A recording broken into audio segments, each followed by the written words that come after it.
After a 2-year absence, the 2022 Rally of the Bay is back, and now with support from naming rights partner Lazer High Performance Lighting. The Lazer Rally of the Bay, like many events in 2021, didn't proceed due to COVID lockdowns. But it's time for rallying to return to the beautiful forests of the Eurobodalla Shire. Headlining the entry list is the Toyota Yaris AP4 of Richie Dalton and Matt Kieran's. This Neil Bates Motorsport designed and built vehicle has already seen success this year in the Australian Rally Championship, with podium finishes at both the Make Smoking History Forest Rally in Western Australia and the Shannons Rally Launceston in Tasmania. Will Dalton repeat that success here at the Lazer Rally of the Bay? Clayton Hoy is hoping that answer is no. Unlike Dalton, Hoy hasn't had any seat time for many months. And whilst that is clearly not ideal, he knows the Batemans Bay roads suit his older Mitsubishi Lancer Evo 6. And with experienced co-driver John Allen reading the pace notes, expect to see this team challenging the Shamrock Motorsport team of Dalton and Kieran's. Another team that's had a long break is the Subaru Wrx team of Jamie and Brad Luff. We last saw them at the start of the season in Canberra for the first round of both the Australian and the New South Wales Championship.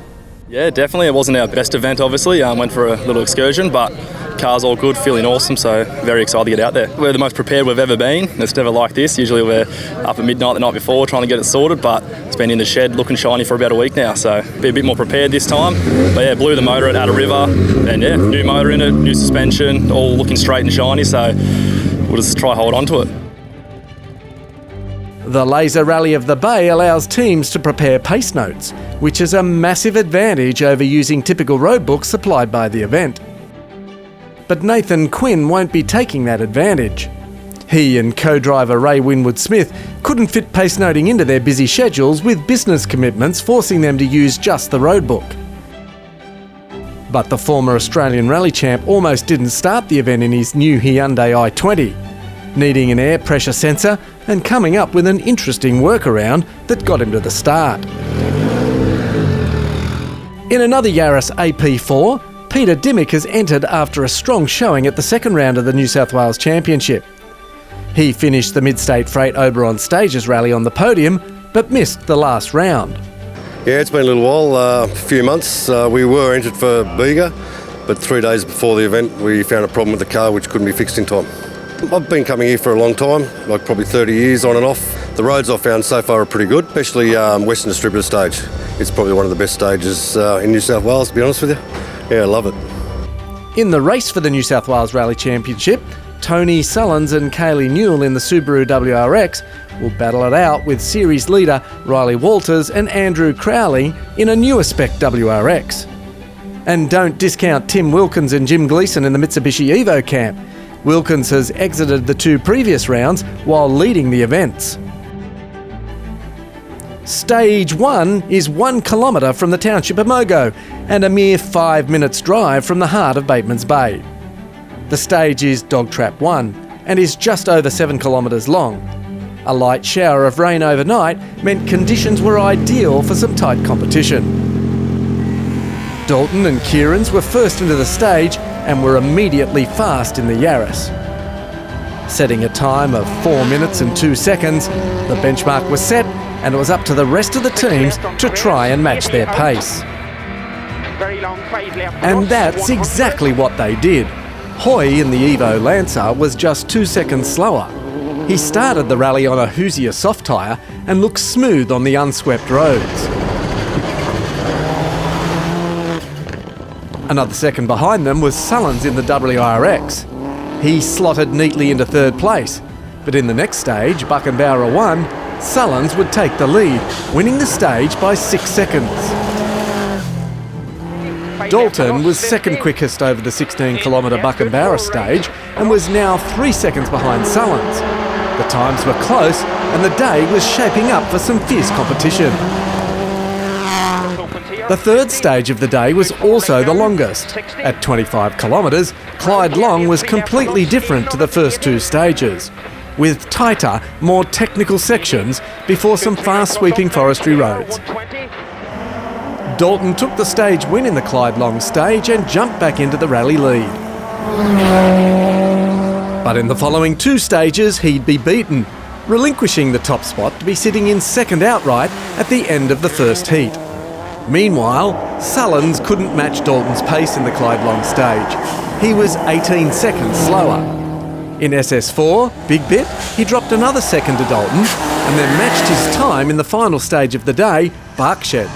This would see Shannons and Newell finish the heat in third. But it was Hoy who impressed. Whilst he couldn't match Dalton's pace in the Clyde Long stage, dropping 4 seconds, he outpaced the newer AP4 car in the Big Bit stage by 8 seconds. He took the lead by the slimmest 1 second margin. In the final stage for Heat 1, which is Berkshed, Hoy again took the win. This time the margin was 3 seconds, leaving Hoy and co-driver John Allen with a 4-second margin and the Heat 1 win. Back in the service park, there was plenty of discussion about tyre choice and the huge battle for the rally lead. Yeah, huge battle. From stage 1, we tried something different. We went on soft Dimick tyres, which was a completely wrong choice for the first 2 stages, and they were destroyed, especially there was a lot of road cleaning the second stage. We changed over to the Hoosiers then for the last 3 stages. On the long stage, it worked. On the second stage, we thought was our best stage of the rally. It was like as committed as we could, and he took 8 seconds off, so I don't know where he got 8 seconds in 10 Ks, but good on him. We actually had an off in that last stage. We lost over 10 seconds. The car came around a third gear left-hander and just slid wide, and it beached on a bank, and it grabbed first and it was spinning, and it eventually got out. So we thought we lost 20 seconds there, and we lost 3 seconds, so it'd be interesting to see if he went off then as well. Hoy was happy with his performance, but it wasn't all smooth sailing. Yeah, put the pedal down a bit. I think we had too soft a tyre on the first 2 stages and we were rolling around a fair bit, but quite surprised to be at his pace actually. So a long time out of the seat, and the roads suit the car. Yeah, you don't need much suspension travel here, so I'm only driving 90%, but yeah, hopefully we can go a bit quicker on the second loop and put a bit of pressure on him. Hopefully we can get a bit of extra time out of him before the night, because it might be dusty, might not, who knows.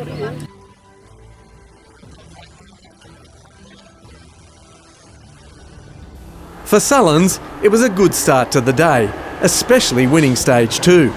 Yeah, fantastic. It's a bit unexpected, to be honest with you. I'm about to go and change all my tyres just to see what they do. So, normally you would say, well, I'm going really well, I'll just stick with the same plan, but I've had softs on, I'm going to put mediums on because I haven't run on them. I think the softs went off a bit in the long stage, and I also thought I had a flat, but I actually just went wide into the leaves. So I think that I'm going to make a bit of a see what happens thing. I don't think it's going to be a truly detrimental, but I think it's probably a backward step. Put it that way. Just outside the top 3 was an impressive drive from Nathan Quinn and Ray Winwood-Smith. Quinn finished every one of the stages in the first heat in 4th outright.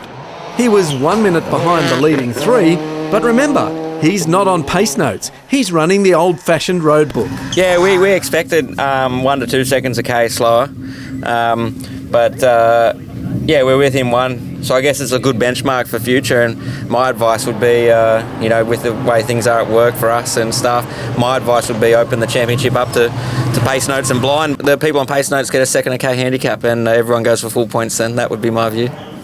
Now for you, realistically, this is a brand new car.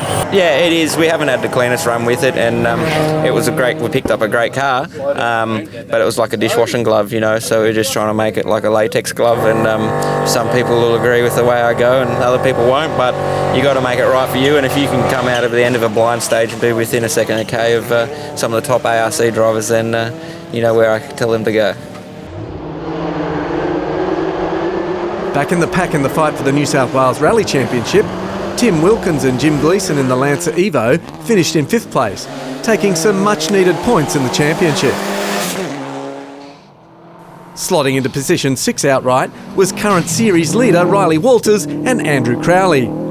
They'd take 17 points from their Heat 1 position, enough to keep them in the lead of the championship, but now there was just 4 points separating him from Shannons. In the East Coast Classic Rally Series for two-wheel drive cars, Sean McAloon and Muireann Hayes were dominating the event in their 2.5 litre Mark II Escort. They finished each of the 5 Heat 1 stages with a win and were solidly in the lead by over 2.5 minutes. They'd put in a serious performance in the outright category as well. They were 8th outright and the first of the two-wheel drive cars. First 2 stages, we bit cautious in the first one, just finding the grip and all that there, but it's a good cut through the second one. Third one then, wire broke off the alternator and she just stopped in the middle of the stage. Just get around this 4 right, there's a bit of a straight, just get somewhere safe to tuck in. So we're panicking, we didn't know what was wrong and we're switching everything off and on and off and on, and next thing she just fired up. So we got it fixed at the end of the stage then, so we were pushing on. So trying out a heap of new things for the car, and everything seems to be working well now. So ratios seem to be pretty right, getting the tyre compound pretty right, so everything seems to be just clicking in, so it is for now. So hopefully it stays that way now for the rest of the day. 3 left here now, easy. And 6 right. In second place was Robert Innell and Harvey Smith in a Holden Commodore, after a long absence from the sport. A bit hard on the first stage, it's been 4 years, so it's a little bit rusty dialing into notes again, wondering how the car's going. We've made a few changes, but from 2 and 3, 4, 5 onwards, no excuses, having a ball. And what do you think of the roads? Do they suit your car? They do, they're fast and flowing, and it's a bit like getting in a lounge chair. You can drive it on the torque, get in a high gear, and just don't be too brave, but just stand on it and dial and flow it from corner to corner. You know, not too much lock, otherwise you won't come out the other side, but it's good, it's comfortable and it likes it. We did change the clutch master cylinder up under the dash, and we've just done a service on the car and everything was fine. And I've just gotten here and noticed there was stuff dripping on my foot, and it's clutch fluid. We will get out of control or check the fluid and top it up if need be, and we're done now, like whatever it is, it is. Third two-wheel drive in the East Coast Classic Series was another driver who'd had a long break from competition. Campbell Waller and Mark Weatherstone are in a Toyota KE35 Corolla and are just 14 seconds behind the Commodore of Innell. Having a great time. I mean, we haven't done a base stages or a Bateman's Bay rally since 2000, so that's a long time ago. So this is the first time we've actually really driven this car. We've only done 7Ks competitive in it before, so it's going well. A lot to learn, but I think we're going okay. We've had a couple of little mechanical niggles. We had a problem in Big Bit and had to stop and work out what that was, but otherwise, so we haven't done any night driving for a long time, so once we get into that stage, I think it's more about learning for us. This rally is a little bit of a precursor. We're planning on doing the Alpine at the end of the year, and so we just want to get some distance on the car and on ourselves, and so that's really where our headspace is at. Leading the four-wheel drive East Coast Classic Rally Series was Justin Griffin and Matthew Kritschlow in a Toyota Celica. They were also 15th outright in the main event, and Griffin was pleased with his first competitive visit to the Lazer Rally of the Bay.